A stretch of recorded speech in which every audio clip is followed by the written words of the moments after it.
तो यहाँ समझने का प्रयास करो। यहाँ पे जो किसानी की जो बात की, जो कृषि की जो बात की जा रही है, देखो यहाँ पे, ठीक है। इस कृषि को बात करने से पहले थोड़ा सा, ठीक है, यहाँ पे समझाने का दो तरीका हो सकता है। या तो कृषि को हम लोग बहुत बेसिक स्तर पे समझें, समझ में आ रहा है, मैंने एकदम आधार होता है ना। या फिर इसका एक समझाने का दूसरा तरीका है, तुम लोग मैं डिसाइड कर रहा हूँ, ठीक है। और दूसरा जो तरीका है कि अगर वर्तमान को ध्यान में रख के चले, वर्तमान को ध्यान में रख के, समझ में आ रहा है। बेसिक का मतलब ये है, ठीक है, कि वर्तमान में से नहीं, ठीक है, जब से यहाँ पे कृषि की जब क्या हुई है, शुरुआत ही हुई है, ठीक है। कौन सा तरीका बेहतर लग रहा है? शुरुआत से ही बता देंगे तब तो लिंक हो जाएगा। वर्तमान को अगर ध्यान में रख के कराया तो नहीं ठीक है? कौन ठीक लग रहा है? हम जान ही रहे हैं, एक उत्तर दक्षिण का तुम लोगों का, ठीक है, विचारधारा है, ठीक। शुरुआत ठीक है, बेहतर अब अप्रोच हो सकता है, शुरुआत है तो ठीक है। स्टार्ट देखो यहाँ पे करना कोई नई बात नहीं है। इस कृषि को समझना, यहाँ पे थोड़ा सा एक कॉन्सेप्ट है, समझ जाओगे तो ये मुगल काल आएगा, दिल्ली सल्तनत आएगा, कोई भी आएगा, समझ में आ रहा है कि नहीं आ रहा है? समझने में कोई यहाँ पे दिक्कत नहीं होगी। अब स्टार्ट में क्या था, यहाँ पे हम लोगों ने देखा था कि किस प्रकार से शुरू से ही जो एक कृषि की जो परंपरा चल पड़ी, लगभग नवपाषाण काल में कृषि होना क्या हुआ, शुरू हुआ। यही नहीं चल रहा था नवपाषाण काल में जो कृषि हो रहा था। अभी तक यहाँ पे जो लोहे की खोज क्या हुई थी, नहीं हुई थी। लोहे की खोज यहाँ पे नहीं हुई थी। जब लोहे की खोज नहीं हुई थी तो स्वाभाविक है कि अब यहाँ पे जो भी उत्पादन हो रहा है, उत्पादन भी बेहद क्या हो रहा था, कम हो रहा था। फिर देखा हमने नवपाषाण काल के अंतर्गत ही, अब यहाँ पे कंफ्यूज मत करना, हड़प्पा काल को देखा, हड़प्पा काल, यहाँ पे हमने देखा कि बहुत बड़ा क्या आया, परिवर्तन आया। और परिवर्तन क्या था, तो यहाँ पे भी जो लोहे की खोज यहाँ भी नहीं हुई है, और लोहे की खोज, लोहा क्या हो चुका है, यहाँ भी क्या हुआ है, नहीं आया है। लेकिन इस उत्पादन को बढ़ाने के लिए हड़प्पा वासियों ने, हमने देखा कि अलग अलग, ठीक है, जो भी यहाँ पे पता है तुम लोगों के, कांसा वगैरह क्या होने लगा, उत्पादन होने लगा, बनने लगा। तांबा किसको, टीन को मिला के इन्होंने क्या बना लिया, कांसा बना लिया। अब पता है तुम लोगों को कि तांबा और टीन से भी मजबूत धातु कौन है, कांसा है। यहाँ पे कांसा देखना, ठीक है, तो तुमको देखने के लिए मिल जाएगा। लोहे का जो घटिया क्वालिटी होता है, जो मारोगे क्षण में भंगूर हो जाएगा, वही कांसा के रूप में क्या हो जाता है, मौजूद होता है। अर्थात लोहे से कमज़ोर है और तांबा टीन से क्या है, मजबूत है। तो यहाँ इन्होंने काफ़ी प्रयोग कर लिया। अब इसका मतलब ये नहीं है कि लकड़ी नहीं प्रयोग हो रहा है, हड्डी नहीं प्रयोग हो रहा है, पत्थर नहीं प्रयोग हो रहा है, ये सब ठीक है। जब भी नया चीज़ का खोज हो रहा है, इसका मतलब कि पुराना चीज़ों को एकदम छोड़ नहीं दिया जा रहा है। पीछे के चीज़ों को भी ज़रूरत के हिसाब से क्या किया जा रहा है, प्रयोग यहाँ पे किया जा रहा है। अब हड़प्पा काल में आया, यहाँ पे उत्पादन जो हो गया, क्या होने लगा, बढ़ने लगा। अब यही जब उत्पादन बढ़ने लगा, देखो अभी तो कोई समस्या नहीं था, समझ में आ रहा है। यहाँ पे एकदम समतामूलक समाज है सब, ठीक है, जंगलों में ट्राइब लोग रह रहे हैं अपना।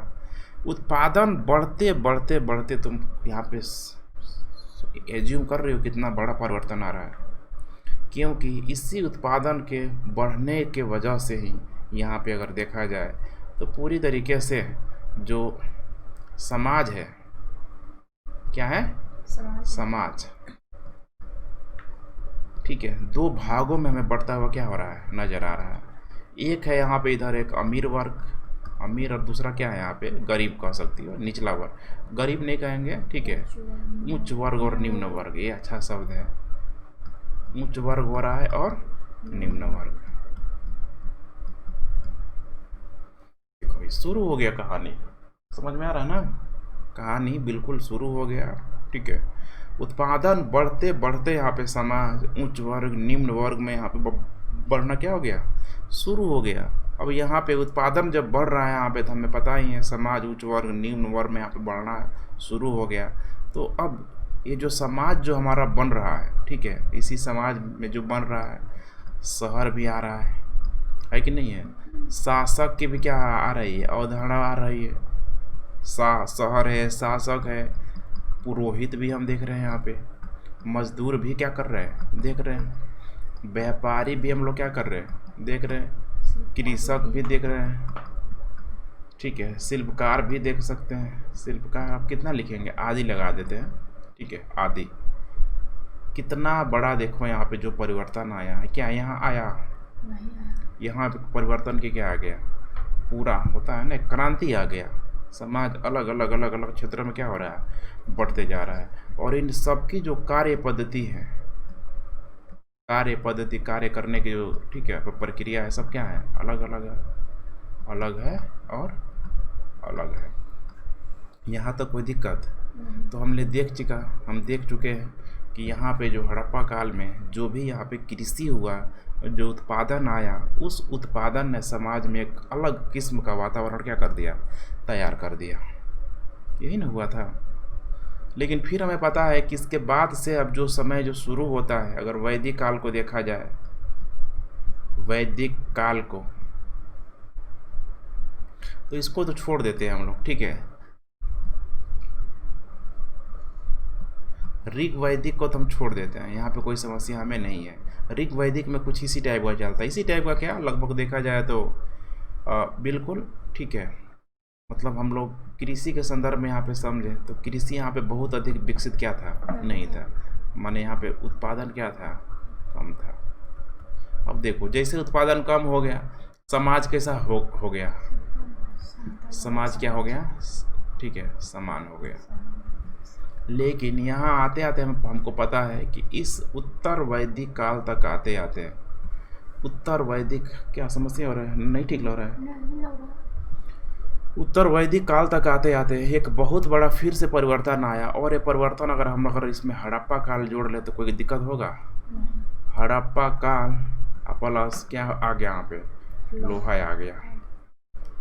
अब हड़प्पा काल में पहले से जो परिवर्तन था सब यहाँ पे मौजूद है। यहाँ पे हड़प्पा काल वाला जो परिवर्तन क्या है, यहाँ पे हड़प्पा काल में जो भी परिवर्तन है यहाँ पे क्या है, मौजूद है कि नहीं है, मौजूद है। अब एक नया चीज़ जो यहाँ पे जुड़ गया, जो लोहा, ये हड़प्पा काल के परिवर्तन से भी ज़्यादा क्या हो जाता है, खतरनाक हो जाता है। इस चीज़ को समझने की कोशिश करो, क्योंकि यहाँ तक जब समाज जब पूरे तरीके से असमता मूलक हो गया था कि नहीं था, यहाँ पे हमें, ठीक है, उच्च वर्ग निम्न वर्ग यहाँ पे आ गया, तब यहाँ आते आते आते आते आते अगर इन दोनों को अगर मिला दिया जाए, अब समाज जो है और क्या हो गया, समाज माने एकदम घोर असमता मूलक, ठीक है, घोर असमता मूलक यहाँ पे क्या हो गया, होते चला गया।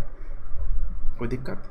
अब घोर असमता मूलक होने का मतलब है कि शासक, हड़प्पा काल में जो भी लोग शासक थे, थोड़ा हो सकता है कि लोग लचील होंगे, यहाँ आते आते हर चीज़ में क्या हो रहा है, अब कठोरता आ जा रही है। समझ में आ रहा है ना, हर चीज़ में यहाँ पे क्या जा रही है, कठोरता का जो हमें तत्व दिखाई देता है, इस उत्तर वैदिक काल तक हमें दिखाई देना शुरू हो गया। अब देखो अब क्या हो रहा है, अब पूरी तरीके से इस उत्तर वैदिक काल के बाद से, अब यहाँ से मैं थोड़ा सा मैं रोकता हूँ। अब ये प्रक्रिया है, चाहे इस उत्तर वैदिक काल के बाद से, ठीक है, चाहे तुम 6ठी शताब्दी ले लो, है कि नहीं है, 6ठी के बाद तुम मान लो कि मगध को ले लो, मगध को लेकर चाहे तुम किसको ले लो, मौर्यों को ले लो, मौर्य ले लो, मौर्योत्तर ले लो, गुप्त ले लो, ठीक है, फिर क्या ले लो, गुप्तोत्तर ले लो। गुप्तोत्तर के बाद से तुम देखो ना, यहाँ पे सामने हो ना, यहाँ पे ध्यान जाता है, गुप्तोत्तर ले लो। गुप्तोत्तर के बाद से क्या कह सकते हैं हम लोग, और गुप्तोत्तर के बाद से यहाँ पे, ठीक है, जो भी क्षत्रिय शासक ले लो, क्षत्रिय, क्षत्रिय की क्षत्रिय, क्षेत्रीय होगा, ठीक है, क्षेत्रीय शासक। क्षेत्रीय माने वो क्षेत्रीय नहीं, जाति वाला, वो नहीं, क्षत्रिय नहीं है, क्षेत्रीय है, क्षेत्र वाला, हाँ, क्षेत्रीय शासक। उसके बाद से क्या ले सकती हो तुम, दिल्ली सल्तनत, यही था ना, दिल्ली सल्तनत यही है। और अगला हमें आज क्या देखना है, मुगल काल के अंतर्गत जो कृषि है। कोई दिक्कत? देखो कोई नया चीज़ है नहीं है यहाँ पे।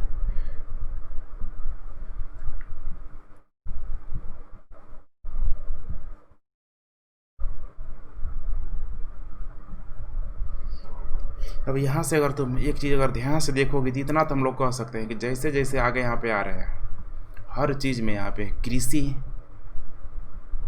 कार्य यहाँ पे क्या हो गया, बहुत अधिक तेज़ी से बढ़ना शुरू हो गया। इसका मतलब कि उत्पादन भी क्या हो रहा है, वृद्धि हो रही है। उत्पादन भी बढ़ रहा है। अब वही चीज़ है, ठीक है, कृषि बढ़ रहा है, उत्पादन अगर बढ़ रहा है तो खुद सोचो तुम एक एक चीज़ को जो मैंने लिखा हुआ था हड़प्पा काल के संदर्भ में वो सब चीज़ यहाँ पे अप्लाई होगा कि नहीं होगा। अब यहाँ पे एकदम परिवर्तन का दर बहुत अधिक क्या है, तेज है। अब ये जब परिवर्तन का दर बहुत अधिक तेज है यहाँ पे तो खुद तुम सोच सकती हो कि अब नया नया चीज़ भी इसमें शामिल होगा कि नहीं होगा, नया नया चीज़ कुछ शामिल होगा कि नहीं होगा। और नया शामिल में जो सबसे इम्पोर्टेंट चीज़ था ध्यान रखना, और वो था कर प्रणाली। क्या बोलते हैं उसको, कर। अंग्रेजों का समय आएगा तो इसको क्या बोलते हैं, लगान, ठीक है, कर लगान, हाँ, भू राजस्व, और क्या हो सकता है, भूमि का पट्टा भी शामिल कर सकते हैं हम लोग। भूमि का पट्टा समझती हो ना, मालिकाना हक किसका रहेगा, कर लगान, भू राजस्व, भूमि का पट्टा। अब ठीक है, आदि लगा देते हैं, आदि। इन सारे चीज़ों में बहुत बड़ा क्या आया, परिवर्तन आया। और इसकी जो निरंतरता है पूरी तरीके से, इसकी कौन सी निरंतरता, वर्तमान तक क्या हुआ है, वर्तमान तक बना है कि नहीं बना है, वर्तमान तक पूरी तरीके से बना है। हालांकि आज़ादी के बाद से ये चीज़ कर दिया गया, ठीक है, निरंतरता वर्तमान तक बना है, लेकिन अभी वर्तमान में ध्यान रखना, लेकिन वर्तमान में ध्यान रखना, लेकिन अभी जो चल रहा है वर्तमान में, अर्थात संविधान के बाद वर्तमान में कृषि में, माने कृषि नहीं, कृषि उत्पादन में, ठीक है, किसानों को कर से क्या है, किसानों से कर से क्या है, छूट है, छूट दे दिया गया है, छूट है यहाँ पे। मतलब किसानों से कर क्या करना है, लेना ही नहीं है। लेना क्या है, अब नहीं सुनती होगी किसान क्या करते होंगे, जो भी उनका उत्पादन हो रहा है क्या कोई आता है वो वसूलने, नहीं आता है। तो इसको तुम लोग ध्यान में रखना। लेकिन जो भू राजस्व है, भू राजस्व ठीक है, लेकिन जो मैंने बताया था कि जो भूमि का जो पट्टा है, ये जो है भूमि का पट्टा, समझ में आ रहा है कि नहीं आ रहा है। भूमि का पट्टा के लिए यहाँ पे जो रसीद कटता है, जो भूमि का पट्टा, ठीक है, हर एक किसान को दिया गया है ना, लेकिन चूंकि वो किसान भी एक भारत का ही क्या है, एक अंग है, तो उसको बदले में एक छोटी सी राशि किसको देना पड़ता है, अरे किसानों को छोटी राशि किसको देना पड़ता है, तो किसानों को, किसान देते हैं सरकार को। तो मैं क्या बोल रहा हूँ, तुम क्या बोल रही हो, समझ में आया। तो किसानों को एक छोटी सी, ठीक है, राशि किसको देनी पड़ती है, सरकार को, यहाँ पे गवर्नमेंट को यहाँ पे देनी पड़ती है, जिसको क्या बोला जाता है अभी के समय में मालगुजारी बोल देते हैं। किसको, रसीद बोलते हैं ना, रसीद कटा है कि नहीं कटा है, आम बोलचाल की भाषा में बोलते हैं रसीद, ठीक है, कटा है कि नहीं कटा है। साल साल भर में एक बार कटता है, और इसमें बहुत, ठीक है, कम चार्ज, कितना चार्ज, कम चार्ज अभी वर्तमान में क्या करना पड़ता है, देना पड़ता है। लेकिन इसके पहले पता था तुम लोगों को कि वर्तमान में सोचो अगर इतनी सारी अगर व्यवस्थाएं नहीं आती, क्योंकि औद्योगिक क्रांति देखो कब का आ गया, कृषि कार्य जब होने लगा तो पता है कि गैर कृषि उत्पादकों को क्या मिला, बढ़ावा मिला। अब उस गैर कृषि उत्पादक कार्य में जो लोग शुरुआती के समय में लोग यहाँ पे जो जुड़े हुए थे, क्या औद्योगिकरण से जुड़े हुए थे, इस चीज़ को समझने की कोशिश करो। अर्थात हम लोग कह सकते हैं कि शुरुआत से लेके अगर हम लोग, ठीक है, मुग़ल काल तक लगभग देखें तो यहाँ पे बहुत बड़े पैमाने पे कल कारखाने की स्थापना क्या हुई थी, वो नहीं हुई थी। लघु उद्योग, कुटीर उद्योग टाइप का क्या था, चीज़ था। जब राज्य के पास जो भी शासक हुए उनके पास अल्टरनेट व्यवस्था थी ही नहीं। जब अल्टरनेट व्यवस्था नहीं रहेगा तो किस पे लोग आएंगे, कृषि पे आएंगे। समझ पा रही हो, कहाँ आएंगे, कृषि पे आएंगे। अगर वर्तमान में सोचो ये जो द्वितीय तृतीय की जगह, ठीक है, क्रियाकलाप नहीं हुआ होता तो क्या कृषि छूट जाता, नहीं छूटता, फिर वही हाल होता। अभी तो देखो अभी कर भी नहीं लिया जा रहा है, फिर भी किसानों की हालत ये है। सोचो उस समय कर क्या किया जाता था, लिया जाता था, और प्रोडक्शन का कितना, 1/6 भागवा हमेशा क्या किया गया है, 1/6 भाग हमेशा ही लिया गया है। सोचो उस समय क्या हाल होता होगा। तो थोड़ा सा यही है, यही प्रक्रिया मैं एक तुम लोगों के सामने एक ओवरव्यू दिखाना चाह रहा था कि देखो अभी वर्तमान में उत्पादन क्या है, अधिक है कि नहीं है, उत्पादन अधिक है और कर भी हमें क्या करना पड़ रहा है, नहीं देना पड़ रहा है। फिर भी किसानों की स्थिति क्या है, खराब है। हर एक किसान कर्ज में डूबा हुआ है। हर एक किसान, ठीक है, अभी किसी को अपने बेटे को पढ़ाना है, शादी करना है, नहीं थोड़े से अगर पैसों की ज़रूरत हो तो किसान के पास अरेंज क्या हो पा रहा है, नहीं हो पा रहा है। तो सोचो कि ये 6ठी शताब्दी से लेके अगर मुग़ल काल तक अगर देखा जाए तो किसानों की हालत तुम सोच के देखो। अगर आंख बंद करके सोचोगे तो तुमको डर लग जाएगा, सोच के डर लग जाएगा। क्योंकि 1/6 भाग का मतलब ही है यहाँ पे कितना, 1/6 भाग है ना, है ना यहाँ पे। तो 1/6 भाग किसको देना पड़ता था, 1/6 का मतलब क्या होगा, 1/6 का मतलब 6 का 6 है ना यहाँ पे। 1/5 का मतलब क्या हो जाएगा, 5 दूना, सॉरी 1/6 भाग 10 भाग बना ले इसे, 10 नहीं, ठीक है। 1/6 भाग कितना आ जाएगा, 1/6 का मतलब 6 कितना आ जाएगा, 0 कितना 1 और 1 कितना आ जाएगा, 1 गया 4, 6 30, 6 के 36। मतलब मान लो कि अगर तुम 10 रुपया कमा रही हो, सॉरी कितना में लिए, 10 में लिए ना। अगर तुम 10 रुपया यहाँ पे कमा रही हो, 10 रुपया नहीं 16, क्या बोलते हैं, 1 रुपया, 1 लिए थे ना यहाँ पे। अगर 1 रुपया तुम कमा रही हो तो तुमको 16 पैसा कहाँ देना पड़ेगा, कर देना पड़ेगा। मैंने 16% क्या है, कर है। समझ में आ रहा है कि नहीं आ रहा है, 16% के आसपास क्या दिया जा रहा है, कर लिया जा रहा है। और ये प्रक्रिया बहुत लंबे समय तक चला कि नहीं है। कोई शासक 1/5 भी कर देता था। अब 1/5 करने का मतलब यहाँ पे कि अब कर की मात्रा और क्या हो जाएगी, बढ़ जाएगी। 1/2 का मतलब कर की मात्रा और क्या हो जाएगी, बढ़ जाएगी। 1/2 का मतलब क्या हो जाएगा, आधा हो जाएगा ना, तब तो फिर और ज़्यादा हो जाएगा। फिर भी यहाँ पे देखो, ठीक है, मैंने 100 पैसा में कितना कर, 16 पैसा, मैंने 100 रुपया में, ठीक है, 16 रुपया, मैंने 16% क्या देना पड़ता था उनको, कर देना पड़ता था। अब यहाँ पे मैं किसी एक कार्य की यहाँ पे बात नहीं करूँगा, मैं बस तुम लोग यही समझाने की यहाँ पे कोशिश कर रहा हूँ कि देखो किसानों ने कितना अधिक झेला है, अभी तक वो झेलते आ रहे हैं। और यहाँ पे तो भाई हम लोग एज्यूम भी नहीं कर सकते हैं, क्योंकि जहाँ पर ये व्यवस्थाएं मौजूद है इतना आसान क्या है, नहीं है। और कई जगह तो यहाँ पे ऐसा आएगा कि कई सारे कार्यकाल में ये जो भूमि का पट्टा भी किसके पास चला जाता था, शासकों के पास। शासकों के पास अच्छा शासक आता था तो बोल देता था कि चलो तुम लोगों का लगाओ, लेकिन थोड़ा क्रूर शासक होता था, निरंकुश टाइप का शासक होता था, तो सारी भूमि क्या ले लेता था, वो शासकों के पास आ जाता था और समस्याएं क्या हो जाती थी, बढ़ जाती थी। और उस समय एक ही सोर्स था, इतना गांठ पार लो, समझ में आ रहा है। कर का एक ही सोर्स था जो पूरा का पूरा जो महल देखती हो, इसीलिए तुम्हें दिखाई दे रहा होगा कि जो चमकता था महल ही चमकता था। महल के बाद अगर उसके आसपास के क्षेत्रों को देखो तो बस राजधानी थोड़ा बहुत दिख जाएगा, माने थोड़ा सा अच्छा दिखेगा। बाकी जो है वहीं जो किसान कर दे रहे हैं उनकी स्थिति बहुत क्या होती थी, खराब होती थी।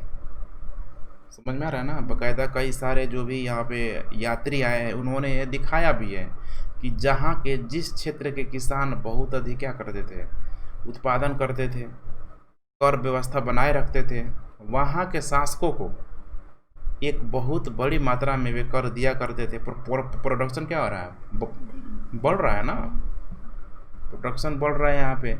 वहाँ के किसान अपने शासकों को कर की एक बहुत बड़ी राशि क्या करते थे, दिया करते थे। और वो जो कर की राशि शासक के पास आता था। शासक पहले अपनी व्यवस्थाएं, ये नहीं कि आज के समय में कोई जवाबदेहिता है। सोचो लोकतंत्र में ये हाल है। लोकतंत्र अभी क्या चल रहा है, लोकतंत्र चल रहा है, लोकतंत्र में ऐसी स्थिति है, तो सोचो राजतंत्र में किसानों की क्या हाल होगा। जैसे ही कर आया राजा को लगता होगा कि ये घर बनवा ले, है कि नहीं है, यहाँ से ये मजरा मंगवा ले, यहाँ से वो दासी मंगवा ले, यानी भोग विलास वाला लाइफ क्या करता था, जीता था। उसके बाद उसको ध्यान थोड़ा बहुत होता होगा तो भाई नहर वहर झील उल क्या करता था, खुनवा देता था। बहुत होता तो मंदिर बनवा देता था। ये जुम कर पा रही हो मैंने, कितनी खराब व्यवस्था थी। थोड़ा ठीक है, देखो यहाँ पे सरसरी निगाहों से थोड़ा सा 6ठी शताब्दी से लेके तुम दिल्ली सल्तनत तक यहाँ पे देखो, यहाँ पे कोई दूसरी व्यवस्था क्या है, नहीं है। जो भी शासक आया है, अब यहाँ पे जो कर व्यवस्था में बात कर रहा हूँ, यहाँ पे ये जो यही क्या होता था, वसूली होता था। अब ये जो वसूल होता था कौन लोग करता था, जो भी शासक के जो लोग होते थे।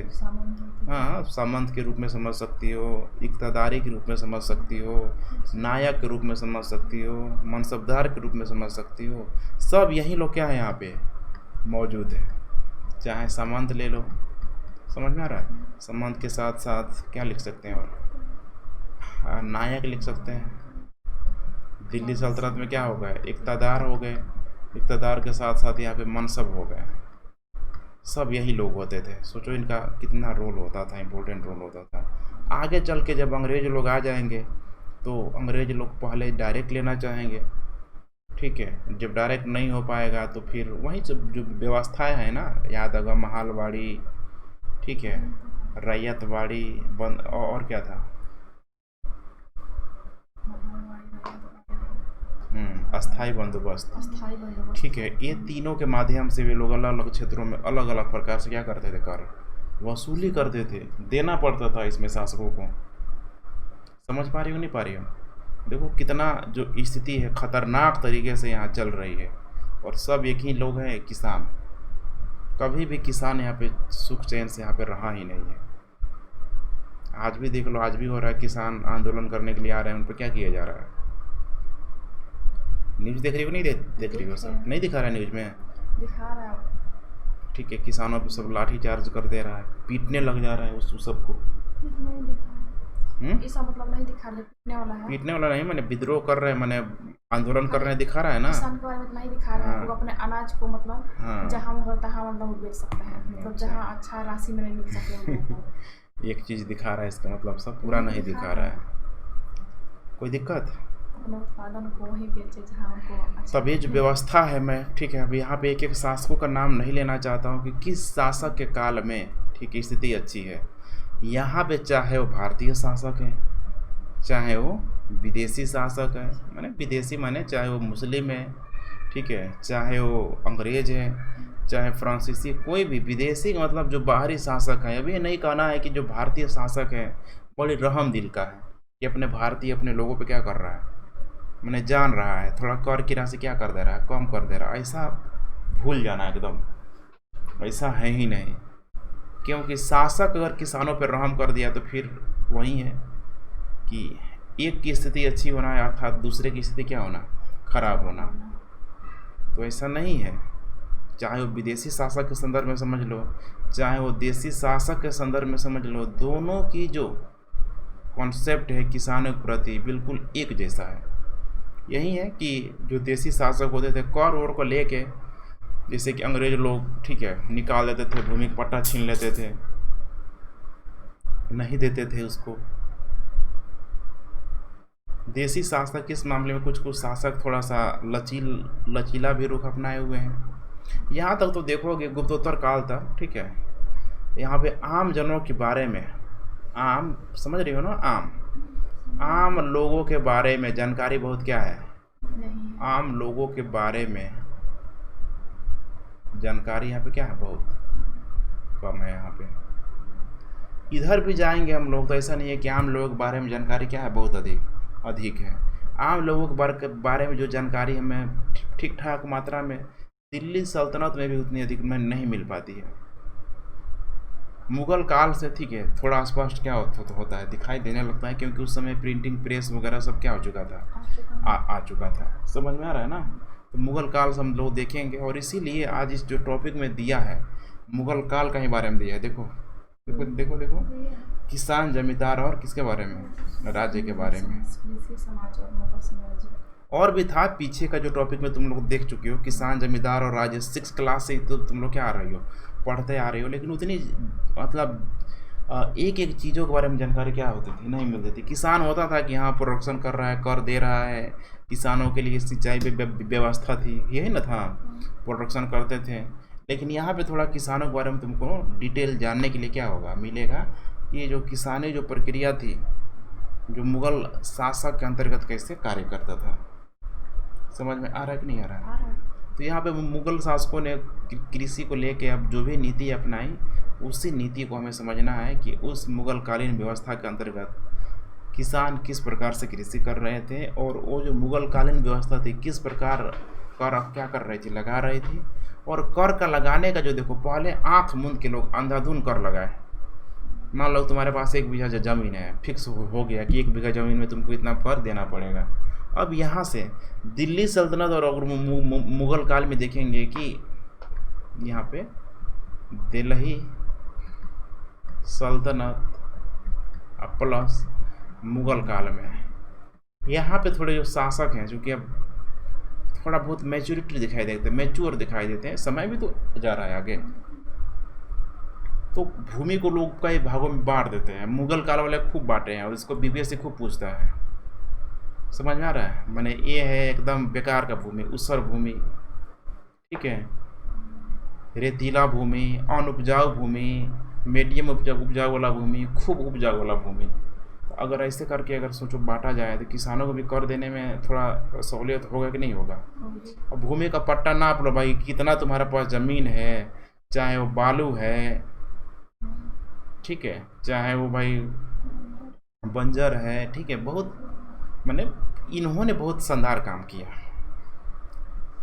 और पहले जो कर वगैरह वसूली होता था, लोग सीधे मतलब एक रूपता नहीं थी, लेकिन दिल्ली सल्तनत के बाद से मुगल काल तक आते आते करों में बहुत अधिक एक रूपता थी। दिल्ली सल्तनत तो बेकायदा तुम देखोगे जब आएगा इल्तुतमिश, तो भूमि को नपवा देगा वो, एक एक किसान की भूमि क्या करता है, नपवा देता है। बड़ा बड़ा जो उसके लिए एक अलग ही माप बनाई थी। अब वैसे वैसे भूमि को लेकर माप को लेकर एग्जाम में पूछ लेता है बीपीएससी। समझ में आ रहा है? समझ में आ रहा है ना? तो ये भी ध्यान रखना, कर एक तरीके का नहीं लगाया गया। कर इसमें कृषि जो कर होता था, आगे चल के दिल्ली सल्तनत मुगल काल में बहुत बड़ा परिवर्तन दिखाई देगा तुमको। कर भी जो है, कृषि जो कर था एक टाइप को नहीं लगाया जाता था, ये भी जो कर था अलग अलग टाइप से क्या किया जाता था, लगाया जाता था। और कर का जो दर भी होता था, देखोगे यहाँ पे थोड़ा सा चेंज दिखाई देने के लिए मिलेगा। 1/6, कुछ में 1/5 भी देखने के लिए मिलेगा, 1/7 तक, कुछ में 1/8 तक तुमको देखने के लिए मिलेगा। समझ में आ रहा है कि नहीं आ रहा है? तो इससे भी क्या करो तुम लोग ध्यान रखना, तो दिक्कत। तब यही प्रक्रिया है, दिल्ली सल्तनत के बारे में देख लेंगे काफ़ी कुछ। 3 चीज़ यहाँ पे दिया हुआ है, थोड़ा सा शुरू कर देते हैं, उसके बाद से करेंगे। किसान है, एक जमींदार है, एक राज्य है। राज्य के बारे में तो यहाँ पे इस टॉपिक में बहुत अधिक कुछ चर्चा किया ही नहीं है। जो भी चर्चा किया है किसानों के बारे में, मैंने 70% अगर देखोगे तो पूरा किसान के बारे में ही चर्चा है। और उसके बाद से बाकी जो लगभग 30% है, सब किसी के बारे में, जमींदारों के बारे में चर्चा है। क्योंकि इस समय तक आते आते तुम लोग पता है कि जमींदारी प्रथा काफ़ी क्या हो चुकी थी, मजबूत हो चुकी थी। जमींदार समझ रही हो ना? ठीक है, जमींदारी प्रथा मान लो कि जो भी हाँ ज़मीन के जो मालिक होते थे, अब ये मालिक कई तरीके से लोग बन जाते थे। इस समय वेतन जो दिया जाता था, भूमि का टुकड़ा ही दे दिया जाता था। भूमि का टुकड़ा अगर एक अधिकारी को वेतन मिलते जा रहा है, अगर भूमि बहुत हो जाएगा तो भी क्या कहलाएगा, जमींदार ही कहलाएगा। तो अब यहाँ पे शासक है, शासक यहाँ पे क्या कर रहा है, शासक के बाद यहाँ पे कौन आ जा रहा है, जमींदार आ जा रहा है। शासक के पास भी क्या है, ज़मीन है। समझ में आ रहा है? अब शासक के पास जो ज़मीन है, यहाँ पे जो नॉर्मल जो किसान है, ये लोग क्या कर रहे हैं, यहाँ पे कृषि कर रहे हैं। अब जमींदार के पास भी क्या है, ज़मीन है। अब जमींदार के पास जब ज़मीन है तो ये भी तो भाई किस करवा रहा है, क्या किसानी नहीं करवा रहा है, यहाँ पे करवा रहा है। यहाँ पे देना पड़ता था, कर देना पड़ता था। यहाँ पे क्या करता था कि जो ज़मींदार होता था, जो भी प्रोडक्शन होता था सारा प्रोडक्शन को रख लेता था ज़मींदार, कि भाई हमारा ज़मीन है, सब हमें दे दो। खाने वर्दी या मजदूरी भी ठीक से नहीं देता था, अधिकतर क्या करता था, रख लेता था। समझ में आ रहा है? देखेंगे कि शासक से अधिक खतरनाक कौन हो जाता है, ज़मींदार हो जाता है। लोग तो मतलब क्या बोले, आगे चल के देखोगे तुम लोग क्षेत्रों में, खास कर महाराष्ट्र के क्षेत्रों में, किसान ज़मींदारों के प्रति इतने फायर हैं कि उनको नहीं मतलब है कि भाई हमको अंग्रेजी हुकूमत से क्या है कोई मतलब है। समझ में आ रहा है ना?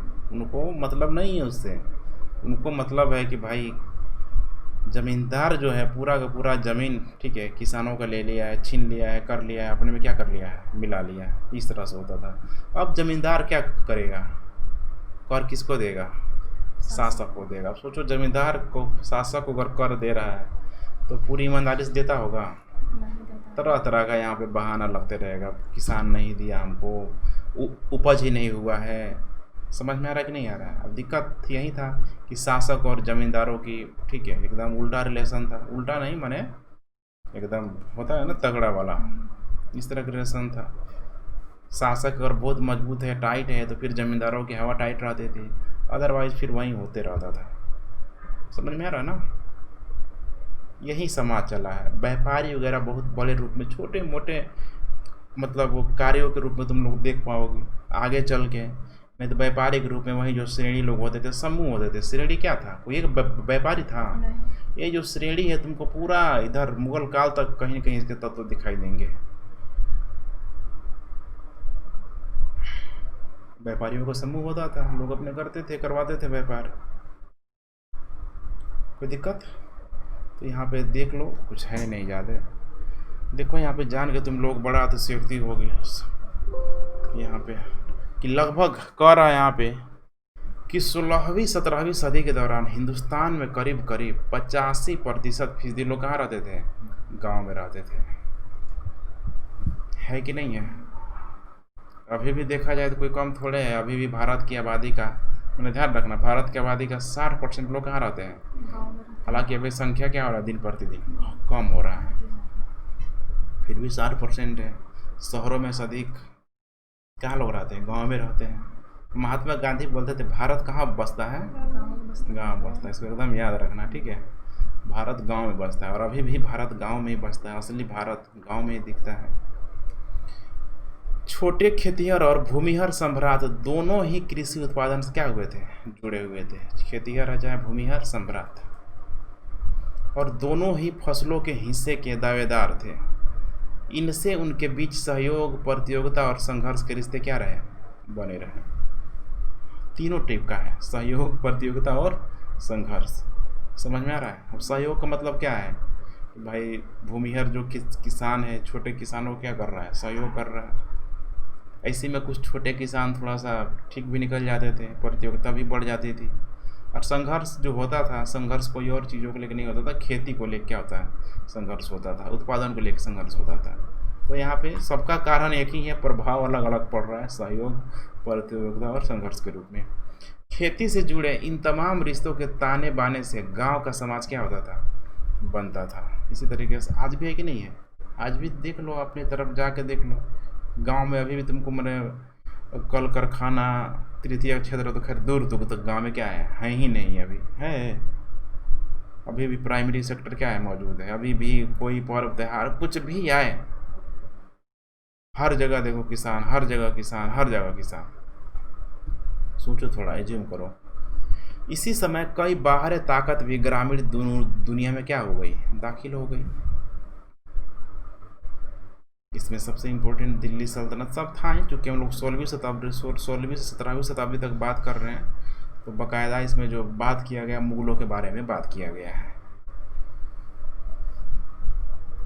इन सबसे महत्वपूर्ण मुगल राज्य था, जो अपनी आमदनी का बहुत बड़ा कृषि उत्पादन से क्या करता था, उगाता था। उगाना मतलब होता है, ठीक है, जनरेट करना, ठीक है। ये भी क्या कर रहा है, उगा ही रहा है ना, उगा ही कर रहा है कि नहीं कर रहा है, फसल उगा रहे हैं, तो ये भी अपना, ठीक है, आमदनी जो राजस्व उगा रहा है, उगाहना, इकोनॉमिक्स में खूब प्रयोग होता है इसका।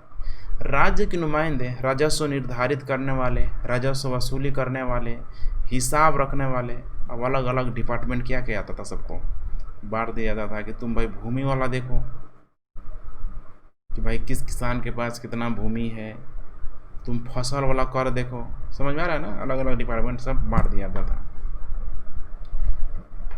राजस्व करने वाले, हिसाब रखने वाले ग्रामीण समाज पर काबू रखने की कोशिश करते थे। वे तसल्ली करना चाहते थे कि खेतों की जुताई हो और राज्य को उपज से अपने हिस्से का कर समय पर क्या हो जाए, मिल जाए भाई। चूँकि कई फसलें बिक्री के लिए उगाई जाती थी, इसलिए व्यापार, मुद्रा और बाजार में भी गांव में क्या हुए, घुस आए, और इसके चलते खेती वाले इलाके क्या बन गए, शहर से धीरे धीरे जुड़ते चले गए, क्योंकि यहाँ तक आते आते व्यापार, ठीक है, मुद्रा है कि नहीं, मुद्रा माने वही है, वस्तु विनिमय जो पहले होता था अब क्या होने लगा, मुद्रा विनिमय होने लगा। पहले वस्तु के बदले वस्तु था, मुद्रा के बदले क्या है, मुद्रा है, मन नहीं कर रहा है, मुद्रा के बदले क्या है, वस्तु है, यही है ना, नहीं समझ में आता है, आ रहा है। वस्तु विनिमय प्रणाली में क्या होता है, उसमें वस्तु के बदले वस्तु ही मिले, ठीक है, तुम धान लो, ठीक है, तुम चावल लो, वो तुमको आटा दे देगा। अब मुद्रा प्रणाली का मतलब क्या है, मुद्रा विनिमय प्रणाली, वस्तु आ गया है। क्या वस्तु, मुद्रा है, लेकिन अब उस मुद्रा से तुम जो वस्तु चाहोगे क्या हो जाएगा, खरीद सकते हैं। तो जब भी वस्तु विनिमय, मुद्रा विनिमय आता है तो अंतर करना सीखो, ठीक है। ये जहांगीर के समय चित्रकारी बनाया है, ठीक है, जहांगीर के समय में चित्रकला को सबसे अधिक मतलब संरक्षण दिया मिला है, एकदम लिख लेना इसको। हाँ, एक ग्रामीण दृश्य है 17वीं शताब्दी के एक मुगल चित्र का ब्यौरा है, देख रहे हो ना, चित्रकला के रूप में है, ठीक है, चित्र के रूप में इसको बनाया गया है। किसान और कृषि उत्पादन, खेतिहर समाज की बुनियादी इकाई क्या थी, गांव थी। गांव में लोग क्या करते थे, रहते थे, जिसमें किसान रहते थे। किसान साल भर अलग अलग मौसम में वो तमाम काम करते थे जिससे फसल की पैदावार होती थी, जैसे कि ज़मीन की जुताई, बीज बोना, फसल पकने पर उसकी कटाई। इसके अलावा उन वस्तुओं के उत्पादन में भी शरीक होते थे जो कृषि आधारित थी। नहीं समझ में आया, मैंने जो कृषि आधारित थी, जैसे शक्कर, तेल इत्यादि, मैंने ये नहीं भी रहे तो ज़िंदगी ख़त्म थोड़े हो जाएगा, ठीक है, कृषि आधारित है, सब कृषि से ही क्या हो रहा है, फैल रहा है। लेकिन सिर्फ मैदानी इलाकों में बसे किसानों की खेती ही ग्रामीण भारत की खासियत नहीं थी। ऐसे कई क्षेत्र थे, जैसे सूखी जमीन के विशाल हिस्सों से पहाड़ियाँ वाले इलाके, जहाँ उस तरह की खेती नहीं हो सकती थी। अब गंगा का इलाका अगर छोड़ दो तो जनरली ये सब खेती क्या हो जाएंगे, देखने के लिए मिल जाएगा, जैसे कि ज़्यादा उपजाऊ ज़मीनों पर। इसके अलावा भूखंड का एक बहुत बड़ा जंगल हिस्सा जंगलों से घिरा हुआ है। जब हम कृषि समाज की बात करते हैं तब इन भौगोलिक विविधताओं का भी क्या करना चाहिए, ख्याल रखना चाहिए। सोचो पहले कितना भारत, हमको लग रहा है पूरा भारत में क्या होगा, मैंने अगर गंगा का क्षेत्र छोड़ दो, गंगा का मैदानी क्षेत्र, तो बहुत बड़ी मात्रा में क्या होगा, भारत में पूरा जंगल ही जंगल होगा। लेकिन जंगल रह कहाँ रहा है कि नहीं है, कटाई बटाई सब एकदम लगा हुआ है। स्रोत की तलाश, चूँकि किसान खुद अपने बारे में खुद लिखा करते थे,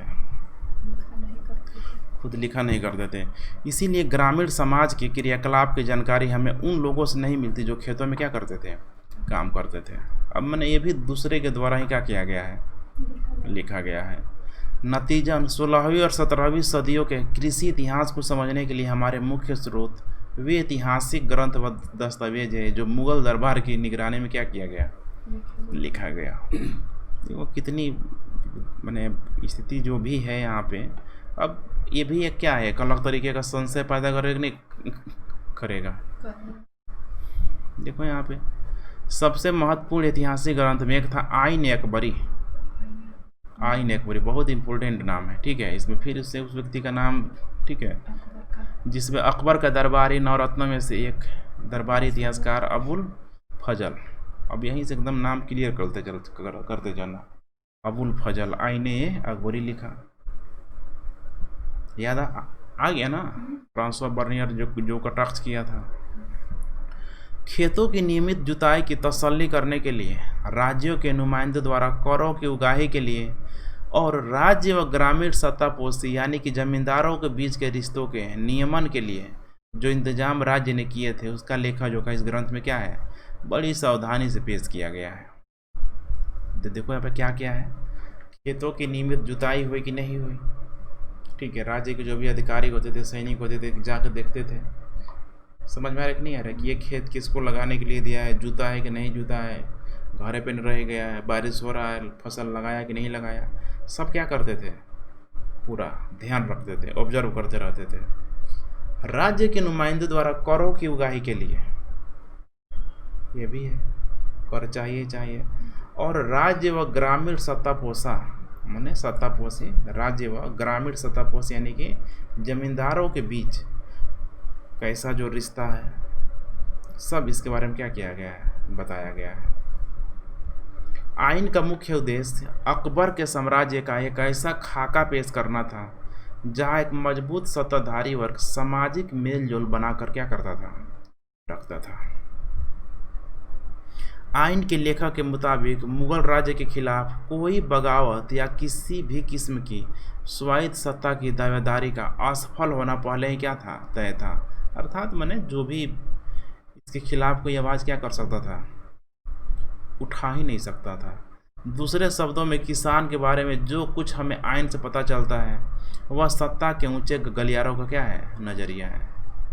समझ में आ रहा है। अब सोचो अगर एक क्षेत्र में तुमको डीएम बना के भेज दिया जाए, है कि नहीं है, अगर तुम्हारी अंतरात्मा मर गई है तो तुम तो ऐसे बताओगे कि लगेगा कि सबसे समृद्ध किसान क्या है, हमारे क्षेत्र में ही मौजूद है। तो वही है। अब ये जो लिखा गया अबुल फजल के द्वारा, ये भी एक अधिकारी के रूप में जो लिखा हुआ है, आइन अकबरी से ही उसको नवरत्नों में शामिल किया गया। लेकिन यहाँ पे कह रहा है कि दूसरे शब्दों में किसानों के बारे में जो कुछ हमें पता चलता है, आइन से पता चलता है कि वह सत्ता के ऊंचे गलियारों का क्या है, सब नज़रिया है। कितना असमता मूलक समाज आ गया है, शासक आ गए हैं, जमींदार आ गए हैं। खुशकिस्मती से आइन की जानकारी के साथ साथ हम उन स्रोतों का भी इस्तेमाल करते हैं जो मुगलों की राजधानी से दूर के इलाकों में लिखे गए थे, ठीक है। माने मुगल काल में क्या किया गया था, लिखा गया था। इनमें 17वीं 18वीं सदियों के जिसे गुजरात, महाराष्ट्र, राजस्थान से मिलने वाले वे दस्तावेज हैं जो सरकार की आमदनी का विस्तृत जानकारी क्या करते हैं, देते हैं। इसके अलावा और भी दस्तावेज है, दस्तावेज समझती हो ना, डॉक्यूमेंट्स, ठीक है, जो भी डॉक्यूमेंट्स हैं, ठीक है, मिल रहा है। इसके अलावा ईस्ट इंडिया कंपनी के बहुत सारे दस्तावेज है जो पूर्वी भारत में कृषि संबंधी का उपयोगी खाका क्या करते हैं, पेश करते हैं कि भाई वहाँ क्या होता था, कैसे लिया जाता था कर, कैसे खेती करवाया जाता था, सब ये बातें यहाँ पे। क्योंकि पूर्वी भारत मतलब क्या, बंगाल है, बंगाल में लोग रहा है ना बहुत दिन, अंग्रेज सब वहीं से शुरू किया अपना। ये सभी स्रोत किसकी तरफ इशारा कर रहा है, किसान, जमींदार, राज्य के बीच तने झगड़ों को क्या कर रहे हैं, दर्ज यहाँ पे कर रहे हैं कि क्या था उस समय। लगे हाथे स्रोत यह समझने में हमारी मदद करते हैं कि किसान राज्य को किस नज़रिए से देखते हैं और राज्य से उन्हें कैसे उम्मीद की क्या थी, तय थी। समझ में आ रहा है कि नहीं आ रहा। सब बातें कहाँ में मिल रही है हमें, आईने अकबरी में, कुछ लोकल जो दस्तावेज हैं क्षेत्रीय, ठीक है, लोगों ने लिखा है उस वो है, अंग्रेज़ों के द्वारा बहुत सारे डॉक्यूमेंट्स छोड़ा गया है वो है। इसमें मैंने हमें जानकारी मिल रही है कि भाई कैसा संबंध था। अब कैसा संबंध था हम लोग जानेंगे, जिससे कि आप पहला देख पा रही हो किसान और उनकी ज़मीन को लेके। तो मुगल काल के भारतीय किसान स्रोत किसान के लिए आमतौर पर रैयत, शुरू हो गया, आमतौर पर रैयत मैंने बहुवचन रियाया नाम है, ठीक है, या मुजरियान शब्द का इस्तेमाल करते थे। साथ ही हमें किसान या आसानी शब्द जैसे भी मिलते हैं। 17वीं मैंने रैयत लिख दिया गया। रैयत मतलब क्या, मैंने किसान है वो हमारा। अब किस प्रकार के किसान है हम लोग देखेंगे आगे। तो कई जगह पे किसान का भी प्रयोग किया गया और कई जगह रैयत का भी प्रयोग किया गया है। 17वीं सदी के स्रोत दो किस्म के किसानों की चर्चा करते हैं, जैसे कि खुद काश्त या यही छोटे छोटे टर्म आएंगे जो अक्सर एग्जाम में अटैक करता है। बीपीएससी यही सब बड़ा पकड़ता है। खुद काश्त व पाही काश्त, किसानों का क्या है, टाइप है। समझ में आ रहा है? पहले किस्म किसान वे थे जो उन्हीं गांव में रहते थे जिनमें उनकी ज़मीन थी। उनको क्या बोलता है, खुद काश्त, नाम ही है खुद, माने हमारा ज़मीन है। दूसरा थे पाही काश्त, वे खेतिहर थे जो दूसरे गांव से ठेके पर खेती करने के आते थे। तो एक याद रखना, खुद काश्त मैंने खुद है, पाही अपने आप याद हो जाएगा। दो ही प्रकार का है। हाँ, प्रवासी। अच्छा चलो, खैर अपने अपने तुम लोग प्रयोग कर लेना। लोग अपनी मर्जी से भी पाही काश्त बनाते थे, माने बनते थे पाही काश्त, कि भाई हम यहाँ हैं, हो सकता है कि उसके पास पैसा वगैरह आया तो उसने दूसरे जगह उसकी भूमि खरीद ली। मसलन अगर करों की शर्तें किसी दूसरी गांव में बेहतर मिले और मजबूरन भी, तो मसलन अकाली या भूखमरी के बाद भी आर्थिक परेशानी से। समझ में आ रहा है? मैंने कह रहा है कि अगर भाई लग रहा है कि इस गांव में कर क्या है, अधिक है। अंग्रेज लोग बड़ा खेल खेला, चाहे मुगल भी सब खेल खेलता ही था। जैसे इस गांव के भूमि अगर मन लगता है कि अच्छा है तो भाई इस गांव को कर क्या करना पड़ेगा, अधिक देना पड़ेगा। अब बगल वाले गांव में ठीक है कर कम है, तो इस तरह किसान भी करते रहते थे कि जहाँ कर कम होगा वहीं लोग जाना पसंद करेंगे। तो क्या बन जाते थे, पाही काश्त। क्या बन जाते थे, पाही काश्त। ये परंपरा चलते रहती थी। वो लगान मूवी देखी हो? लगान में अंग्रेज लोग क्या बोलता है कि भाई तुम लोग क्रिकेट मैच में हरा दोगे तो तुम लोगों को लाइफ टाइम हम लोग कर से क्या कर देंगे, लगान नहीं लेंगे तुम लोग हम लोगों से। एक गांव के लिए सोचो, उस गांव में लोग कितने मने सब चीज़ छोड़ के क्रिकेट खेलना ही शुरू कर दिए। तो एक बहुत अच्छा एग्जाम्पल है इस व्यवस्था को समझने के लिए कि देखो कर व्यवस्था क्या करा रहा है, और थोड़ा थोड़ा कर से बचने के लिए किसान यहाँ पे जो भी कर रहे हैं सबको यहाँ पे दिखाया जा रहा है। कोई दिक्कत? तो इससे भी ठीक है, पूरी तरीके से ध्यान में रखना। उत्तर भारत के एक औरत किसान के पास शायद ही कभी एक जोड़ी बैल और 2 हल से ज़्यादा कुछ होता था। एक जोड़ा बैल और 2 हल बस हो गया। ये तो बस हमको लग रहा है कभी जब हम लोग छोटे छोटे थे तभी तक ये यही हाल था, गांव में था कि नहीं था? ज़्यादातर के पास इससे भी कम होता था। गुजरात में जिन किसानों के पास 6 एकड़ के करीब ज़मीन थी वे समृद्ध माने जाते थे। सोचो अभी 6 एकड़ जो ज़मीन है, ठीक है, मैंने गांव में तुमको कितने लोग मिल जाएंगे, समझ में आ रहा है ना? 6 एकड़ मैंने लगभग 2 बीघा के आसपास ज़मीन है कि नहीं है? गांव में 2 बीघा अभी कितने लोगों के पास मिल जाएंगे। तो दूसरी तरफ बंगाल में एक औसत किसान की ज़मीन की ऊपरी सीमा कितनी थी? 5 एकड़ थी। 10 एकड़ ज़मीन वाले आसामी को अमीर समझा जाता था। खेती व्यक्तिगत मिल्कियत के सिद्धांत पर आधारित थी कि भाई खेती करो तुम लोग, ठीक है, हमको बस क्या चाहिए, कर चाहिए। अब सोचो खेती करो हमको कर चाहिए, तो किसान क्या चाहेगा भाई? प्रोडक्शन हमें क्या करना है, अधिक से अधिक करना है, यही ना है। जब भूमि का पट्टा जब शासक नहीं देता है, समस्या तब पैदा होती है।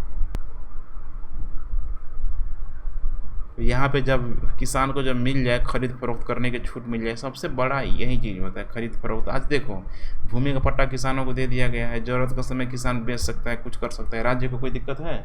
नहीं। सरकार को कोई दिक्कत है? भाई वो तो जानता है कि भाई तो हमारा ही चीज़ है कि नहीं? तुम किसी को बेचो करो, ज़रूरत पड़ेगा तो हम ले लेंगे। किसानों की ज़मीन उसी तरह खरीदी और बेची जाती थी, और दूसरे संपत्ति किसके? मालिकों की। खरीद फरोख्त यहाँ पे चल रहा है। 19वीं सदी के दिल्ली आगरा इलाकों में किसानों की मिल्कियत का यही विवरण 17वीं सदी पर उतना ही लागू होता है कि हल जोतने वाले खेतिहर किसान हर जमीन की हदों पर मिट्टी, ईंट और कांटों की पहचान के लिए निशान लगाते हैं, और ज़मीन के ऐसे हजारों टुकड़े किसी भी गांव में क्या कर सकते हैं, देखें जा सकते हैं। सब अपना मार्क कर रहे हैं कि ये किसका है, हमारा है। किसान बस्तियों का बसड़ना उजड़ना, ठीक है। देखो क्या हो रहा है यहाँ पे, बाबरनामा लिखाया गया है, ठीक है। बाबरनामा कौन लिखा होगा? बाबर लिखा होगा कि अकबर लिखा है? बाबरनामा ख्याल से बाबर के द्वारा लिखा गया, देख लेंगे। बाबरनामा शायद शायद बाबर लिखा है या बाबर की बेटी में शक जा रहा है। उसकी एक बेटी थी, अकबर की बेटी नहीं, ठीक है, बाबर की बेटी, अकबर की बहन शायद। बाबरनामा देख ही लेते हैं जब आए।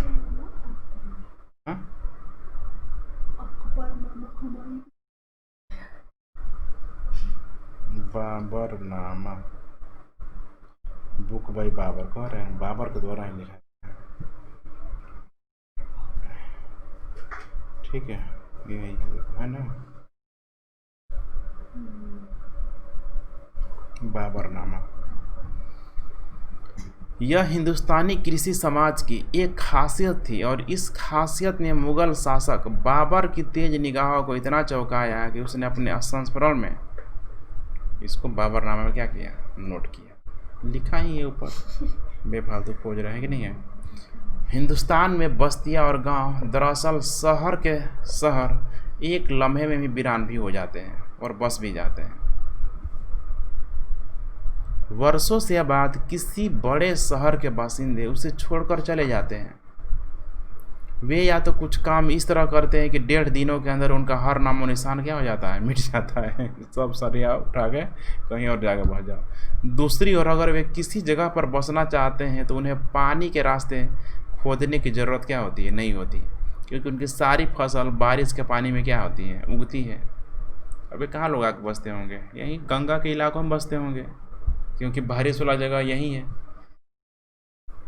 और चूंकि हिंदुस्तान की आबादी बेशुमार है ना, लोग उमड़ते चले जाते हैं, वे एक सरोवर या कुआं बना लेते हैं, उन्हें घर बनाने या दीवार खड़ी करने की ज़रूरत नहीं होती।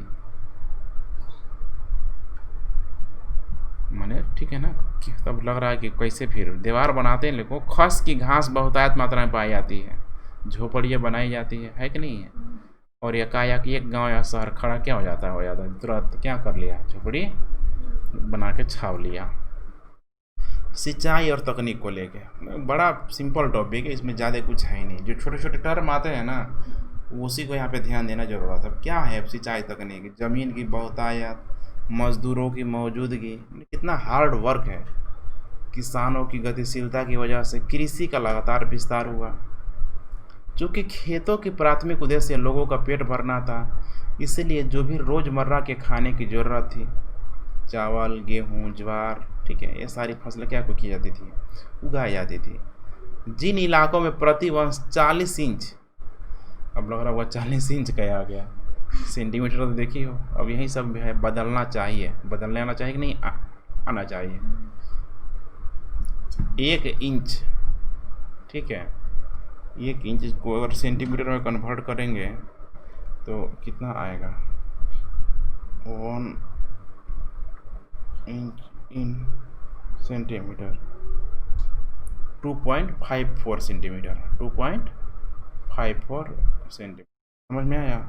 अब कितना कह रहा है, 40 इंच, 40 गुणे 1 लिख सकते हैं, लिख सकते हैं नहीं, 1 इंच। अब इसका मतलब कि 40 गुणे कितना हो जाएगा, 2.54, तो 25 मान लेते हैं, नहीं मान लेंगे, 2.5 है तो 25 चौके कितना हो जाएगा, 100 होगा कि नहीं होगा, 100 1000 होगा, 1 दशमलव यहाँ लगा देंगे, 1 अंक के बाद है दशमलव, कितना सेंटीमीटर, 100 सेंटीमीटर। 100 सेंटीमीटर हमें पता है कि 100 सेंटीमीटर बारीक फसल क्या हो जाएगी, हो जाएगा, ठीक है, अच्छा खासा हो जाएगा। तो जिन इलाकों में प्रति 100 सेंटीमीटर या उससे ज़्यादा बारिश होती थी, वहाँ कमोबेश चावल की खेती होती थी। कम और कमतर बारिश वाले इलाकों में क्रमशः गेहूँ, ज्वार, बाजरे की खेती ज़्यादा क्या थी, प्रचलन थी। तो क्या अब ये बाबरनामा सिखाएगा हमें ज्योग्राफी आता है, इतना तो हमें भी आता है कि कितना कितना सेंटीमीटर अगर बारिश हो तो कौन सी फसल हम लोग उपजा सकते हैं। 100 मीटर लास्ट है, 100 मीटर से अगर नीचे हुआ तो फिर धान खराब हो जाएगा। वैसे 150-200 सेंटीमीटर हो तो धान के लिए बेहतरीन चीज़ रहेगा। 100 सेंटीमीटर गन्ना को भूल जाओ, गन्ना भी बड़ी मुश्किल से हो पाएगा, बहुत मेहनत करना पड़ेगा। भारतीय मानसून भारतीय कृषि की रीढ़ था कि है, अभी भी है, जैसा कि आज भी है, लिखा भी है लेकिन कुछ ऐसे फसलें थी जिनके लिए अतिरिक्त पानी की ज़रूरत थी। इसके लिए सिंचाई के कृत्रिम उपाय क्या करना पड़ा, बनाना पड़े, क्योंकि भौगोलिक अवस्थिति है ना, भारत की भौगोलिक अवस्थिति ऐसा है ही। पेड़ों और खेतों की सिंचाई, थोड़ा सा पढ़ियो, ठीक है, नींद आ रहा है, पढ़ो थोड़ा सा। पेड़ों और खेतों की सिंचाई, बोलते बोलते तो राग फंस जाता मैंने इतना। चलो, यह बाबरनामा से लिया गया एक अंश है जो सिंचाई के उन उपकरणों के बारे में बताता है जो इस बादशाह ने उत्तर भारत में देखे। हिंदुस्तान के मुल्क का ज़्यादातर हिस्सा मैदानी ज़मीन पर बसा हुआ है। हालांकि यहाँ शहर और खेती लायक ज़मीन की बहुतायत है, लेकिन कहीं भी बहते पानी का इंतजाम नहीं। चलो, वे इसलिए कि फसल उगाने या बागानों के लिए पानी की बिल्कुल ज़रूरत नहीं है। देखो सब आ रहा है, सब कहाँ से है उधर, ठीक है, ईरान, क्या बोलते हैं, बाबरनामा, तुर्की से सब आ रहा है। बुझा रहा है कि नहीं बुझा रहा है? अब वहाँ सबको दिख ही नहीं रहा, बारिश हो रहा है, यहाँ बोल रहा है कि देखो भाई यहाँ पे कितना बारिश हो रहा है, मानसून का दिन है। चलो, शरद ऋतु की फसलें बारिश के पानी से ही पैदा हो जाती है, और ये हैरानगी की बात है कि बसंत ऋतु की फसलें तब भी पैदा हो जाती है जब बारिश बिल्कुल ही नहीं होती। क्या हुआ, क्या ऐसा कर रहा है? गलती पढ़ दी है इसीलिए। नहीं, सही पढ़ी है। पढ़ो, ठीक से पढ़ो। फिर भी छोटे पेड़ों तक बाल्टियों या रहट के जरिए पानी पहुंचाया जाता है। रहट होने जो उसे खींचा जाता है, कोबल टाइप का। चलो, ये हाँ, है चलो, लाहौर, दीपालपुर और ऐसी दूसरी जगहों पर लोग रहट के जरिए सिंचाई करते हैं। वे रस्सी के दो गोलाकार फंदे बनाते हैं जो कुएं की गहराई के मुताबिक लंबे होते हैं। इन फंदों में थोड़ी थोड़ी दूरी पर वे लकड़ी के गुटके लगाते हैं और इन गुटकों पर घड़े बांध देते हैं। लकड़ी के गुटकों और घरों से बंधी इन रस्सियों को कुएं के ऊपर पहियों से लटकाया जाता है। पहिए की धुरी पर एक और पहिया, इस अंतिम पहिए को बैल के जरिए घुमाया जाता है। इस पहिए के दांत के पास के दूसरे पहिए के दांतों को जकड़ लेते हैं और इस तरह घोड़ों वाला पहिया घूमने लगता है। घोड़ों वाला पहिया, घरों से जहां पानी गिरता है वहां एक संकरा नाला खोद दिया जाता है और इस तरीके से हर जगह पानी पहुंचाया जाता है। आगरा, चांदवर और बयाना में और ऐसे अन्य इलाकों में भी लोग बाल्टियों से सिंचाई। इसमें जगह का नाम दिया है, तुम लोग क्या करोगे कि ऐसे ही पढ़ के निकल जाओगे, ठीक है, क्योंकि मेरे भरोसे रहोगे कि बताएंगे आगरा कहाँ है, चांदवर कहाँ है, बयाना सब कहाँ है, उत्तर प्रदेश में है। तो थोड़ा सा गूगल में सर्च मारोगे तो उसका लोकेशन भी नहीं मिल जाएगा। लोकेशन आता कि नहीं आता, मैप में आ जाता है, तो थोड़ा उससे भी निहारने की कोशिश करना। चलो, कुएं के किनारे पर वे लकड़ी के कन्ने गाड़ देते हैं। इन कनों के बीच गाड़, ठीक है, गाड़ देते हैं। हाँ। इन कनों के बीच बेलन टिकाते हैं। एक बड़ी बाल्टी में रस्सी बांधते हैं, रस्सी को बेलन पर लपेटते हैं और इसके दूसरे छोर को बैल से बांध देते हैं। एक शख्स को बैल हाँकना पड़ता है, दूसरा बाल्टी से पानी निकालता है। देखो यहाँ पे कितना शानदार दिखाई दे रहा कि नहीं दिख रहा है। यहाँ आते आते यहाँ से जाएगा, है कि नहीं है, पानी भर के आएगा और ऊपर इस पानी को कहाँ गिरा देगा, इसी में गिरा देगा कि नहीं गिरा देगा। अब बना दिया है पूरा ऐसा रचना। अब यहीं से पानी क्या होगा, जाएगा। दिखाई दे रहा है ना, ये चला दो, पूरा बाल्टी है ये। तो अच्छा, नीचे है ना, नीचे कोई एक ना बाल्टी डूबकेगा, एक बाल्टी चाहे 2 बाल्टी, जितना भी हो सके पानी की लेयर और ऊपर आ जाएगा तो एक के बार 3 4 को बाल्टी भर जाएगा, है कि नहीं है।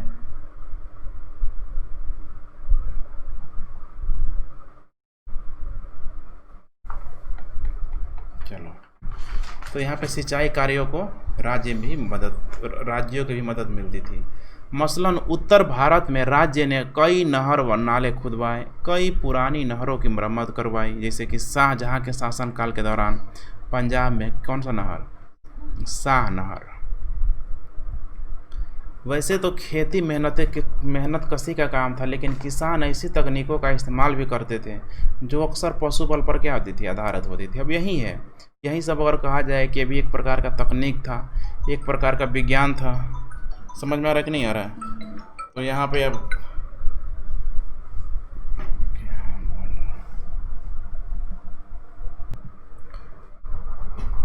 जो अक्सर पशु बल क्या पर होती थी, आधारित होती थी, यही है। उस समय के रूप में सोचो, जब ये कोई नया व्यक्ति किया होगा तो कितना उसको लग रहा होगा, नहीं लग रहा होगा, तकनीक नहीं लग रहा होगा, ये भी एक प्रकार का था। तो यही सब जब आता है कि भाई मध्यकालीन भारत में, ठीक है, तकनीक व्यवस्था पे टिप्पणी करे, विज्ञान के व्यवस्था, जब इस तरह क्वेश्चन आता है ना, तो लगता है कि कहाँ कुछ था ही नहीं उस समय। ये जो छोटी छोटी चीज़ें हैं, जिससे कोई बोल दे पसाड़ काल युग में, ठीक है, तकनीक की क्या करिए, प्रकाश डालें, तो भागना नहीं है, इसको समझना है, क्वेश्चन के नेचर को समझना है कि तकनीक का मतलब ये नहीं होता है कि आज के समय में 5G 4G इंटरनेट ही है। ठीक है, आज के समय के हिसाब से अपन, ठीक है, हमारी आवश्यकताओं को क्या कर रहा है, सुलभ बना रहा है। यही होता है ना, साइंस तकनीक ये सब है क्या, तो भाई जो भी वस्तुएं हमारे लाइफ को क्या कर रही है, आसान बना रही है, सब क्या है, तकनीक ही है। क्या है, मशीन देखो, ग्राइंडर है, डेली की डेली मिक्सी है, मसाला पीस रही हो, है कि नहीं है, साइंस है, टेक्नोलॉजी है वहाँ पे, जो हमारी लाइफ को क्या कर रहा है, आसान बना रहा है। ठीक है, ऐसा एक उदाहरण लकड़ी के उस हल्के हल का दिया जा सकता है जिसका एक छोर पर लोहे के नुकीली धार या फाल लगाकर आसानी से क्या कहते बनाया जा सकता था। ऐसे हल मिट्टी को बहुत गहरे नहीं खोदते थे, जिसके कारण तेज गर्मी के महीनों में नमी बची रहती थी। वो देखिए हो ना, जो नीचे रहता है हल, कितने नया नया अगर रहेगा, क्या बोलते हैं कि हल चलाने वाला तो सब बैलों क्या करता है, सब फार लगा देता है, बड़ा कष्ट होता है। मैं कितने बार मैं देख चुका हूँ, नहीं समझ रही हो, बैल खींचता है सब ना ऐसे, एक बैल यहाँ पे 2 बैल बीच में ऐसे रहता है ना, ऐसे। अब यहाँ ऐसे से बैल चल रहा है, ये इतना लंबा थोड़े होता है, बहुत लंबा, बैल का भी आकार भी तो होता है। यहाँ पे नुकीला रहता है, यहाँ पे मुट्ठी रहता है, जो व्यक्ति क्या कर रहा है यहाँ पे, चला रहा है यहाँ पे, यही है ना।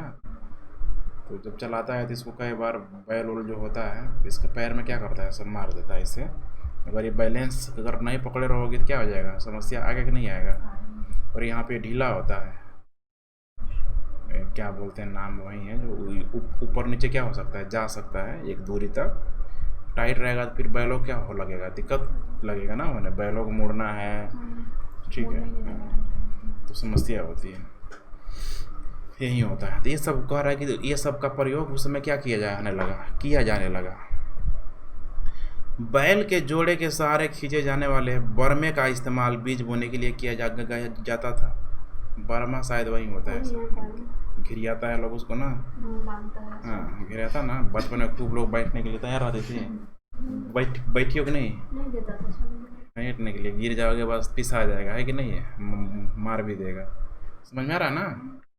लेकिन बीजों को हाथ से छिड़ाकर बोने का रिवाज ज़्यादा प्रचलित था। मिट्टी की गुड़ाई और साथ साथ निराई के लिए लकड़ी के मुठ वाले लोहे के पतले धार काम में लिए जाते थे। सब उस समय की जो भी कृषि व्यवस्था थी उसकी यहाँ पे पूरी तरीके से देखो यहाँ पे चर्चा किया जा रहा है। इधर क्या दिया, तंबाकू का प्रसार। यह पौधा सबसे पहले कहाँ पहुँचा, दक्कन पहुँचा। वहाँ से 17वीं सदी के शुरुआत वर्षों में इसे उत्तर भारत लाया गया। आइन उत्तर भारत के फसलों की सूची में तंबाकू का जिक्र नहीं करती है। अकबर और उसके अभिजातों ने 1604 ईस्वी में पहली बार तंबाकू देखा। ऐसा लगता है कि इसी तंबाकू का धूम्रपान करने की लत ने क्या कर दिया, जोर पकड़ा। पहले तंबाकू खाता था सब, और उसी तंबाकू किस में उपयोग करने लगा सब, हुक्का या चिलम में। अरे पकड़ता नहीं है, हाँ गांजा जिसको बोलते हैं, गांजा चिलम, ठीक है, वो उसमें कई तरह का मटेरियल भरता है सब। अब अफीम कहाँ मिलेगा, अफीम तो बहुत महंगा हो गया। पहले अफीम मिलता था सब गांव में, झांगा वांगा सब नहीं होता था। हाँ भांग है, अफीम नहीं। अब अफीम बहुत दूसरा क्वालिटी हो जाएगा। भारत में, बिहार में वही तो सब कौन करवाता था, अंग्रेज सब करवाता था अफीम की खेती। जहांगीर इस बुरी आदत के फैलने से इतना चिंतित हुआ कि उसने इस पर पाबंदी लगा दी। देखो यहाँ पे जो भी मुस्लिम शासक हैं, ठीक है, इसी तरीके के आँख मूंद के कभी बोलना ठीक नहीं लगता है, सब क्या है, बेकार ही है, कुछ कुछ शासक अच्छे भी आएंगे। यह पाबंदी पूरी तरीके से बेअसर साबित हुआ, क्योंकि हम जानते हैं कि 17वीं शताब्दी का अंत तक तंबाकू पूरे भारत में खेती, व्यापार और उपयोग की मुख्य वस्तु में से क्या था, एक था। और इसको कराने वाला कौन था? अंग्रेज लोग काफ़ी मात्रा में लोग करवा रहे हैं। अंग्रेजों के आने के पहले भी यहाँ पे प्रचलन था, चल रहा था। यहाँ पे फसल की भरमार। मौसम के दो मुख्य चक्रों के दौरान खेती की जाती थी, जैसे खरीफ क्या दिया, पतझड़ में उन्हें पत्ता जब झड़ जाता है। खरीफ में बताओ तो कुछ फसलों के नाम तुम बताओ तो। गेहूँ बता रही हो? हाँ बताओ। गेहूँ, मक्का रबी है वो तो। मक्का रबी हो जाएगा। गेहूँ भी रबी हो जाएगा, ठीक है। धान हो जाएगा। धान के साथ देखो, खरीफ में बार बार बोलते हो, खरीफ और धान हमेशा याद रखना। समझ में आया? खरीफ, ठीक है, बरसात के समय जो भी यहाँ पे लगाया जा रहा है, समझ में आ रहा है ना। अब धान जब आ गया तो धान के साथ साथ जो भी फसल लगाया जा रहा है सब, तो क्या मक्का अलग हो जाएगा? मक्का भी तो इस समय लगाया जाता है। जिन इलाकों में वर्षा कम होती है क्या करते हैं, मक्का लगा देते हैं। जो भी मोटी फसल सब क्या है, खरीफ है। धान क्या है, सब खरीफ है। समझ में आ रहा है कि नहीं आ रहा? करते रहती हो। हाँ, गन्ना गेहूँ सब क्या आ जाएगा, रबी हो जाएगा।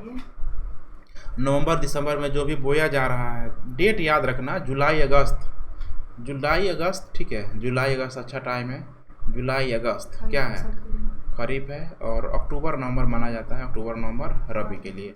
तो अभी कौन फसल लगेगा, रबी की फसल लगेगा। दूसरी रबी दे दिया है, वसंत में दे दिया है, ठीक है। टाइम लाइन थोड़ा सा चेंज हो गया। यानी सूखे इलाकों और बंजर जमीन को छोड़ दे तो ज़्यादातर जगहों पर साल में कम से कम 2 फसलें क्या होती ही थी। जहां बारिश या सिंचाई के अन्य साधन हर वक्त मौजूद थे, वहां तो साल में 3 फसलें भी क्या होती थी, उगाई जाती थी। कितनी फसलें? 3 फसलें। इस वजह से पैदावार में भारी विविधता पाई जाती थी। उदाहरण के तौर पे आइन हमें बताती है कि दोनों मौसम मिलाकर मुगल प्रांत आगरा में 39 किस्म की फसलें उगाई जाती थी। कितना? 39 किस्म की। जबकि दिल्ली प्रांत में 43, बंगाल में चावल की, ठीक है, 50 किस्म। कहाँ? बंगाल में सिर्फ चावल की 50 किस्म। तभी जो चावल खाती है रंग बिरंगी चावल पंजाब और हरियाणा से नहीं आता है, बंगाल से बहुत आता है, बिहार से बहुत अधिक आता है, अलग अलग चावलों की किस्म। और उसके बाद से दक्षिण भारत को छोड़ सकते हैं, आंध्र प्रदेश, छत्तीसगढ़, ठीक है, उड़ीसा, यहाँ पे भी चावल की प्रोडक्शन क्या होता है, बहुत अच्छा होता है, अच्छी मात्रा में किया जाता है। हालांकि दैनिक आहार की खेती पर जोर दिया जाता था, मगर इसका मतलब यह नहीं था कि मध्यकालीन भारत में खेती सिर्फ गुजारा करने के लिए की जाती थी।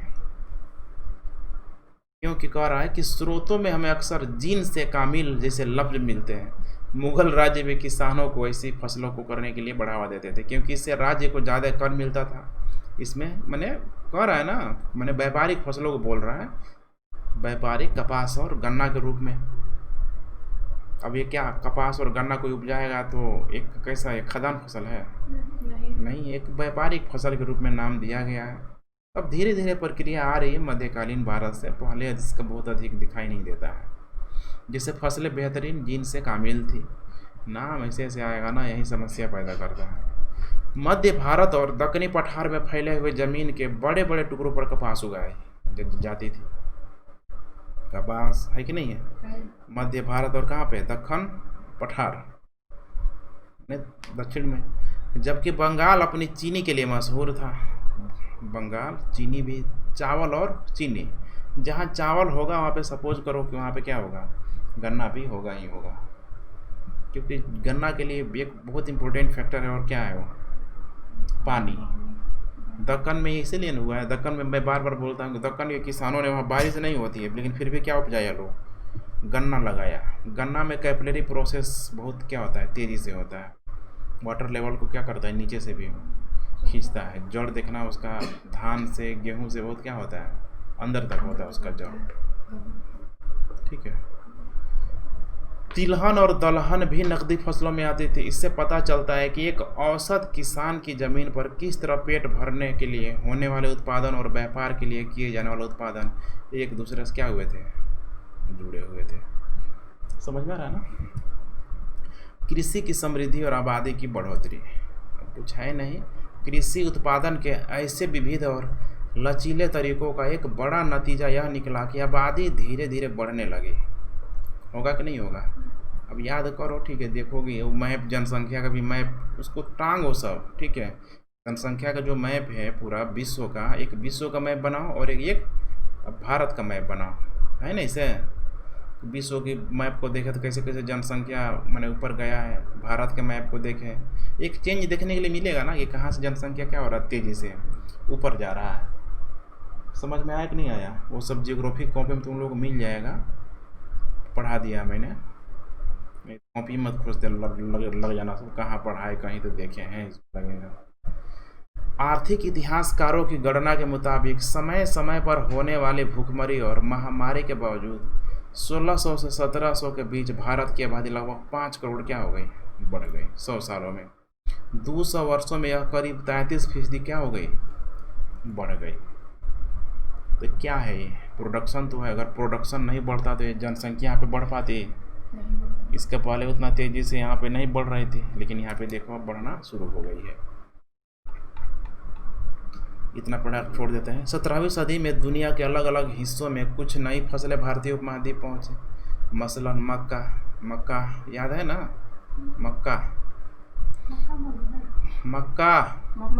मकई, ठीक है। मक्का भारत में अफ्रीका और स्पेन के रास्ते आया।